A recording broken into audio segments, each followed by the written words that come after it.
So, actually, you haven't been here since the PlayStation 4 Pro has officially been revealed. Let's get your take on it first before we dive into this altogether. The PlayStation Pro or the PlayStation 4 Pro, yeah. Yeah, just general. What did you think of the reveal? Did you look at the comparison videos? um I don't know, like it's smaller than the original, isn't it? I don't know if it is. I mean, they have the slim version, and then they have the slim version is just like the new base model. Then they have the new one, which instead of like two tiers like the original model's on, it's like three tiers. Yeah, it I don't know. looks like a cake. I think that all these like new models of the gaming systems coming out, I don't think they're necessary at all. Like the PlayStation 4 and the Xbox One haven't been around long enough for them to have like halfway points, and I feel like it's just them trying to like get more money. No, why would you think that? You're right. No. These game companies are only making things for us to simply enjoy. Yeah. I Uh, mean, there's a few like there's like small differences between these and the ones that are out right now, and I feel like one that is like one that's most talked about is like 4K. Like a lot of them are going to be able to be played on like 4K, and then like they'll mhm. have the option to be switched to 1080p. Isn't that correct? Well, it'll still run on a 1080p screen for Yeah. sure. One, I hardly know anyone with a TV that runs at 4K, so I feel like I don't know, maybe I guess I'm just not hanging around the right kind of people who can afford 4K I TVs. know two people, and I work with both of them. Yeah, it's like, and I don't know, like I don't see anything wrong with 1080p. Like it's great right where it's at right now. The difference between like a four was it 460 or 480 that was standard. I want to say 480, right? 480, yeah, 480p standard definition. The difference between that and 1080p, big difference. Now, even though it's basically the same mathematical difference between like 1080p, which is a like a 1K, and 4K, I don't see it. But even when they were showing, and I did say now, when you watch these comparison videos, you are watching them through compression, so you're probably going to miss out on some details. But it's still, to me, it's from what I saw, I didn't see enough to justify a new purchase. Yeah. So with that said, Microsoft kind of fired some shots this week. Um, so after the reveal, I'm assuming they were asked by USA Today about, well, here's what Sony said about, their games, and by the way, their games are most of their games are going to be upscaled to 4K. They're not going to run natively at 4K.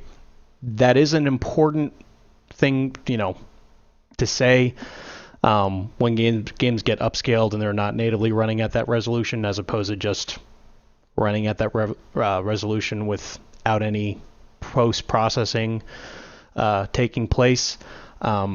So that's what Sony has said. Now, what Microsoft has said regarding Scorpio is that any games we're making that we're launching in the Scorpio timeframe, we're making sure they can natively render at 4K. And this was Shannon Loftus, who's the publishing general manager over at Microsoft Studios. Now, when compared to PlayStation 4, I believe his name is Andrew House. Yes. He confirmed that the majority of PlayStation 4 Pro titles are going to be upscaled to 4K. Probably the little ones like something like Geometry Wars or Flow will probably run natively at 4K because they're not graphically demanding games. But something like Horizon or if they do a version of like Uncharted 4 or if they do another Um, you know, what's another game? Last Guardian. Those aren't going to run natively at 4K. They'll be going through that upscaling, and the upscaling from people who have seen it in person and not through internet compressed video say that it does look good, and it's very hard to tell the difference between a native resolution and a native resolution and then an upscaled resolution. But Microsoft basically responded to that and said, you're going to see a difference. Like, you're going to see a difference between, and I'm assuming they mean on a 4K set. You're going to see a difference between what the Scorpio can do and what the PlayStation 4 Pro can do. Now, they haven't released pricing on the Scorpio yet, but they said that it's going to be a premium item. So that means it's not going to be cheap. And of course it's not going to be cheap. And it's definitely not going to be in the price range of the PlayStation 4 Pro for $400. So my question is, are we going to have a case where you have the option between the Xbox 360, which had DVDs, and the PlayStation 3 that did Blu-rays, but you were going to pay like an extra $150, $200 when it launched for it? Everyone went to the 360 because they're like, I don't have $500, $600, guys. I'm going to go with the 360, which is like $350, $400 at the time. I kind of feel like that's what's going to happen. Like, if they launch this at $600, which is not completely out of the question, because how much did the Xbox One originally launch for? $499.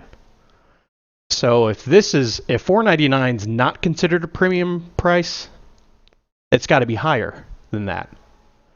And I kind of feel like, and I've got some stuff to toss on Sony too, so I'm not being completely like, oh, Sony's won this already. But do you feel that way? Do you feel like it's going to be a case of, well, if they ask like $200 more just to have your games natively run at 4K and look a little bit better, do you think people would go for that?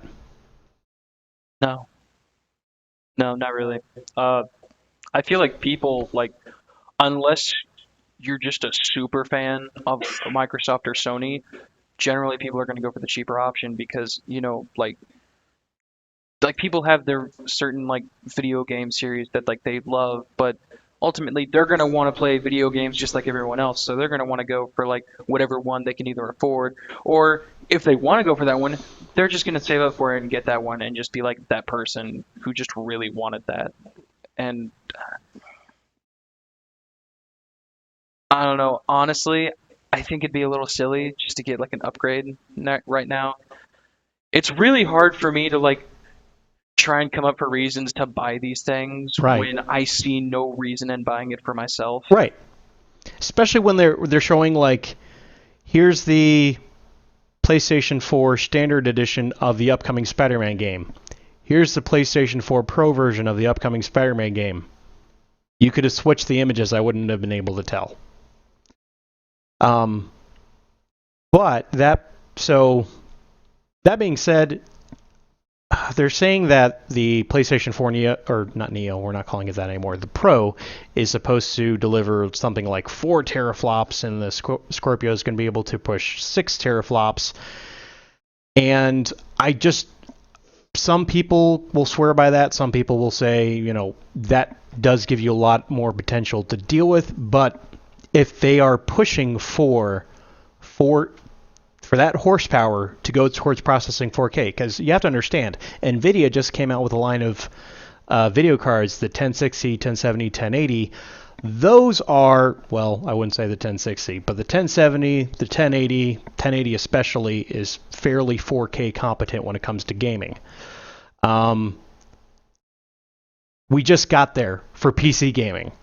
So I don't really see a $600 box being able to push like next level visuals like an NVIDIA 1080 or Titan X level of graphic fidelity compared to, what a PC is going to do. And I've heard a lot of people say that. they're like, well, if you're going to spend that much, or if you want the bleeding edge of graphics, you're just going to go out and either buy a PC or build one. And I have heard a lot of people say, well, okay, I'll just go out and I'll be a PC gamer if this is what it's come to. But I do think, I don't know. The other thing is, I don't know if people are going to wait around for a year to get a Scorpio. Yeah, honestly, if I'm going to get a console anytime in like the next year, it's probably going to be the NX.